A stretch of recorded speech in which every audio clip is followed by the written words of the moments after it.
வணக்கம் ஃப்ரெண்ட்ஸ், இது நம்ம சேனல் பிரணேஷ் மம்மி. இன்றைக்கி வந்து நம்ம வீடியோவில் நம்ம இதை பற்றி பார்க்க போகிறோம் அப்படின்னா, இன்ஸ்டன்ட் வெயிட் கெய்னிங் செர்லாக் 8 மந்த்ஸ்லேருந்து எல்லா வயசு குழந்தைங்களுக்கும் கொடுக்கக்கூடியது. இந்த நியூட்ரி செர்லாக் வந்து நீங்கள் ஒன்ஸ் ரெடி பண்ணி வச்சுக்கிட்டீங்க அப்படின்னா, morning breakfast, lunch, evening snacks, dinner எந்த டைமில் வேணாலும் குழந்தைங்களுக்கு டக்குன்னு செய்து கொடுக்க முடியும். குழந்தைங்களுக்கு வயிறும் நிறையும், எடையும் கூடும். இந்த ரொம்பவே சூப்பரான நியூட்ரி செர்லாக் எப்படி செய்கிறதுன்னு பார்க்குறதுக்கு முன்னாடி இந்த வீடியோக்கு ஒரு லைக் பண்ணிட்டீங்க அப்படின்னா, உங்களை மாதிரி இன்னும் நிறைய மம்மிஸ்க்கு இந்த வீடியோ யூஸ்ஃபுல்லாக இருக்கும். அது மட்டும் இல்லாமல் இப்போ தான் நீங்கள் ஃபஸ்ட் டைம் நம்ம சேனல் பார்க்குறீங்க அப்படின்னா மறக்காமல் நம்ம சேனலை சப்ஸ்கிரைப் பண்ணிக்கோங்க. ஓகே ஃப்ரெண்ட்ஸ், இந்த instant wait gaining nutri Cerelac செய்கிறதுக்கு ஸ்டவ்வில் வந்து ஒரு பேன் வச்சுக்கலாம். இதில் வந்து 1 ஸ்பூன் அளவுக்கு நான் பாசிப்பருப்பு வந்து எடுத்திருக்கேன், மூங் தால்.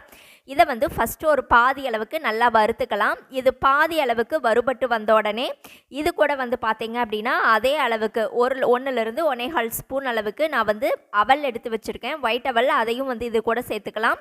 பாசிப்பருப்பெல்லாம் நீங்கள் கழுவிட்டு காய வச்சு கூட சேர்த்துக்கோங்க. இப்போ இது கூடவே 1 ஸ்பூன் அளவுக்கு பொட்டுக்கடலை, 1 பாதாம், 1 முந்திரி, அதுக்கப்புறம் இது கூடவே 1 ஸ்பூன் அளவுக்கு ஜவ்வரிசியும் வந்து சேர்த்துருக்கேன். இதில் சேர்த்துருக்கிற எல்லா பொருளுமே குழந்தைங்களுக்கு ஊட்டச்சத்து அதிகமானது, அதே மாதிரி நல்லா வெயிட்டும் போடக்கூடியது. இது எல்லாத்தையும் ஸ்டவ்வை லோ ஃப்ளேமில் வச்சு நல்லா வறுத்து எடுத்துக்கோங்க. இது எல்லாமே நல்லா வறுபட்டு வந்த உடனே நம்ம வந்து ஸ்டவ்வை வந்து ஆஃப் பண்ணிவிட்டு இது எல்லாத்தையும் கூல் டவுன் பண்ணிக்கலாம். இப்போது இது எல்லாமே நல்லா வறுபட்டு வந்துருச்சு. நான் ஸ்டவ்வை ஆஃப் பண்ணிக்கிறேன்.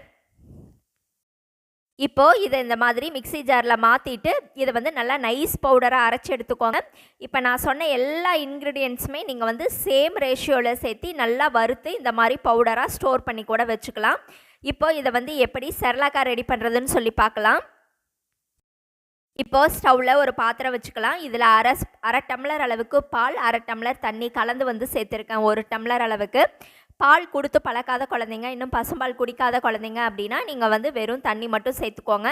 இது ஓரளவுக்கு நல்லா சூடு ஆன உடனே இதில் வந்து நம்ம அரைச்சி எடுத்து வச்சுருக்கோம் இல்லையா நம்மளுடைய நியூட்ரி செர்லாக், அதை வந்து சேர்த்துட்டு நல்லா கட்டி இல்லாமல் கரைச்சி விட்டுக்கோங்க. நல்லா கட்டி இல்லாமல் கரைச்சி விட்டுட்டு ஸ்டவ்வை நல்லா லோ ஃப்ளேமில் வச்சுட்டு ஒரு 3 to 4 மினிட்ஸ் நல்லா கைவிடாமல் கிளறி விட்டீங்க அப்படின்னா நம்மளுடைய வெயிட் கெய்னிங் செர்லாக் டக்குன்னு வந்து ரெடி ஆயிரும். ரொம்ப ரொம்ப ஹெல்த்தியானது. இதில் சேர்த்துருக்கிற பாசிப்பருப்பு, பாதாம், முந்திரி, அதுக்கப்புறம் ஜவ்வரிசி அவ்வளோ சூப்பராக வெயிட் கெய்னிங் ஆகும். பொட்டுக்கடலை, இது எல்லாமே குழந்தைங்களுக்கு தேவையான எல்லா ஊட்டச்சத்துமே வந்து இதில் இருக்குது. இப்போது இது நல்ல ஒரு திக் கன்சிஸ்டன்சி வரட்டும். இப்போ இது கூட ஸ்வீட்னஸ்க்காக கொஞ்சமாக நாட்டு சர்க்கரை சேர்த்துக்கலாம்.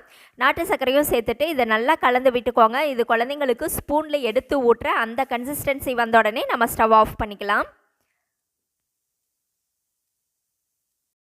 இப்போது நம்மளுடைய ரொம்பவே சூப்பரான வெயிட் கெய்னிங் செர்லாக் ரெடி ஆயிடுச்சு. இதை வந்து ஒரு சர்விங் பவுலுக்கு மாற்றிட்டு ஒரு மிதமான சூட்டில் நீங்கள் morning breakfast, lunch, evening snacks, டின்னர்னு எந்த டைமில் வேணாலும் குழந்தைங்களுக்கு அழகாக ஊட்டி விடலாம்.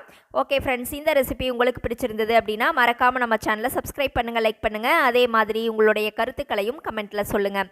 Thank you friends.